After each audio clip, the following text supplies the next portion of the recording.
আজকে সমাজের মধ্যে আমরা সব সময় খালি বাপ মার হক নিয়ে কথা বলি, সন্তানের হক নিয়ে অনেক সময় আড়ালেই থেকে যাই। অনেক বাপ মা আছে বাংলার জমিনে, সারা পৃথিবীর বুকে এখন সন্তানদেরকে ঠগায়।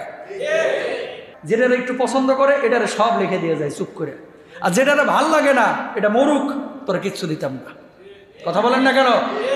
বাপ মার খেদমত করা যেমন ফরজ, প্রত্যেক সন্তানকে সমদৃষ্টিতে দেখা বাপ মার ওপরে তেমনই ফরজ। এই জন্য আপনাদেরকে বলি, যৌথ ফ্যামিলি এটা কেউ হারে, কেউ জিতে, কেউ ঠগায়। যৌথ ফ্যামিলি যাদের আপনাদের আছে, বিশেষ করে হালাল হারাম দেখা যাচ্ছে একই পাতিলে 5 ভাইয়ের জন্য রান্না হচ্ছে। ভাতিজাদের সংখ্যা, ভাতিজিদের সংখ্যা অনেক ফ্যামিলিতে দেখা যায় 15 জন 5 ভাইয়ের, অথবা 12 জন অথবা 8 জন। এক ভাই হালাল খায়, আরেক ভাই হারাম খায়। আরেক ভাই দেখা যাচ্ছে ও হালালও না হারামও না, ও কোনো কামই করে না, ও বসে বসে খায়। আছেন এরকম? যৌথ ফ্যামিলিগুলোতে বাংলাদেশের এই প্রেক্ষাপটে কেউ জিতে, কেউ হারে, কেউ ঠগে। বলবেন হুজুর এটা আবার কেমন কথা? দেখেন, একত্রিতভাবে মজমা আকারে সমন্বিতভাবে চলা এটা ইসলাম পছন্দ করে, তবে এটার কিছু লিমিটেশন আছে। 5 ভাইয়ের বউ একসাথে বসে 5 ভাইয়ের সাথে খানা খাবে, এটা ইসলাম বলে নাই। 5 ভাইয়ের বউ একসাথে এক দস্তরখানে বসে 5 ভাই 5 বউ আর সমস্ত ভাতিজারা মিলিয়া ভাত খাবে, এটা ইসলাম বলে নাই। তবে হ্যাঁ, এক পাতিলায় রান্না হতে পারে, যার যার খাবার তার ঘরে নিয়ে আলাদা আলাদা খাবে। কেন? যদি ওই মেজো ভাইয়ের বউ আমার সাথে বসে, মেজো ভাইয়ের বউ আমার সাথে পর্দা করা ফরজ না? ফরজ কি ফরজ না? একসাথে খাওয়া আপনার ফরজ না, কিন্তু পর্দা করাটা ফরজ। ফরজ তরক হচ্ছে। গ্রামগঞ্জে যৌথ ফ্যামিলিতে যেটা হয়, 2টা ভাই বিয়ে করে নাই, বড় ভাই বিয়ে করছে, ভাবি রে লুঙ্গি দিয়ে আসে, ভাবি একটু ধুয়ে দেন।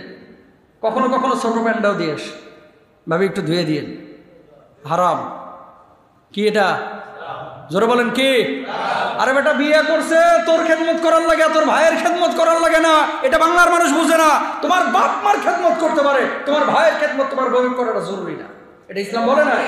তোমার ভাই তার খেদমতের প্রয়োজন হলে আরেকটা বউ নিয়ে আসুক, অথবা তোমার ভাই নিজের কাজ নিজে করুক, বউয়ের উপরে চাপায় দিচ্ছ কেন? এরপরে কি হয়? এই বড় বউটা খাটতে খাটতে খাটতে খাটতে খাটতে এর চুলমুল গেল গা পাইকা, ওই সময় ছোট ভাই বিয়ে করছে। বুঝছেন? বাপ রে বাপ, ছোট ভাবি এখন এই বুড়ি মানুষটারে আর পছন্দ করে না। কথা বলেন ঠিক কিনা? যৌথ ফ্যামিলি সৌদি আরব গিয়েছে, 2 ছেলেরে পাঠিয়ে দিয়েছে বাপ। খাটতে খাটতে হাতগুলো লোহার মতো হয়ে গেছে। বাপেরে টাকা পাঠাইছে, বাবা একবার রূপায়ণ জমি কিনছে, আর একবার জামগড়ায় কিনছে, আশুলিয়ায় কিনছে, উত্তরায় কিনছে। টাকা কিন্তু ওই 2 ভাই। আর ছোট 3টা যেটা খালি পালসারে গিয়ার মারছে, বুঝলেন, যেটা যে 3টা কাজ কাম করে না, খালি পালসারে গিয়ার মারে ঘুরছে আর টাঙ্কি মারছে। হঠাৎ বাপ মরে গেছে। ওই যে 2 ভাই যাদের টাকা দিয়ে বাপ এত সম্পদ করেছে, এখন এই 3টা দাবি করতেছে এর মধ্যে আমাদেরও হক আছে। বাপ হিসেবে আপনি অন্যায় করেছেন, বাবা হিসেবে আপনি অন্যায় করেছেন। আজকে সমাজের মধ্যে আমরা সব সময় খালি বাপ মার হক নিয়ে কথা বলি, সন্তানের হক নিয়ে অনেক সময় আড়ালেই থেকে যাই।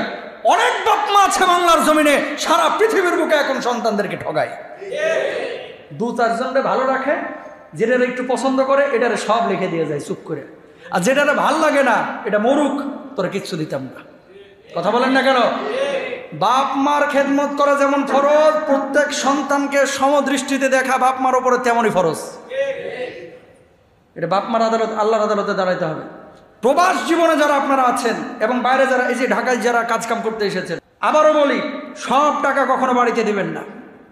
বাড়িতে সব টাকা দিবেন না, কারণ নৌকা উল্টাইতে সময় লাগবে না।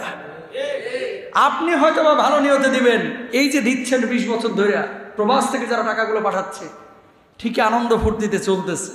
যেমনি সবার পরিবার আলাদা হলো, পরের মেয়ে এসে অথবা এই ভাইগুলো যখন একটু ম্যাচিউরড হলো, যখন তাদের ভিতরে একটা ম্যাচুরিটির ভাব আসলো, ভাই যে কি কষ্ট করেছে সৌদি আরব থেকে, দুবাই থেকে, কি টাকা পয়সা যে দিয়েছে, এটা স্বীকার করে না, এটা স্বীকার করে না। তাহলে কি করবেন? অবশ্যই আব্বা আম্মাকে টাকা পয়সা দিবেন। দিবেন না কেন? 30,000 দিয়েছেন, আব্বাকে বলবেন যে আব্বা 15,000 টাকা আপনি আমার জন্য একটু রাইখা দেন, অথবা আমার পক্ষ থেকে আপনি জমি কিনেন, আপনার নামে থাকুক, ওসিয়ত করে যায়। হয়তো বাপ মন খারাপ করতে পারে যে এখনই আমি জীবিত, আমার ছেলে জমি কিনেছে। আর বাপ হিসেবে আপনারও উচিত, যেই ছেলে এখানে সৌদি আরবে কাজ করতেছে এই 40 ডিগ্রি তাপমাত্রা মাত্র 10 দিন, তাই আপনার চান্দি ফেটে যাচ্ছে। আরে এরা তো 12 মাস 40 ডিগ্রিতে চাকরি বাকরি করে। কথা বলেন না কেন? এত কষ্ট করে যে ছেলেটা টাকা কামাচ্ছে, কেন আপনি সব টাকা দিয়ে জমি কিনা এই জমির ভিতরে আবার ভাগ ফকর রাখতেছেন? যেই ছেলে কাজ করবে এর জমি আপনার অংশ যেটা আছে সেখান থেকে সমভাবে পাবে, আর যেই ছেলে কাজ করবে না বেকার, এর আপনার সম্পদ থেকে দেন, আরেক ভাইয়ের সম্পদ থেকে ইসলাম আপনারা দিতে বলে নাই। ইসলাম দিতে বলে নাই। হ্যাঁ, একটা হচ্ছে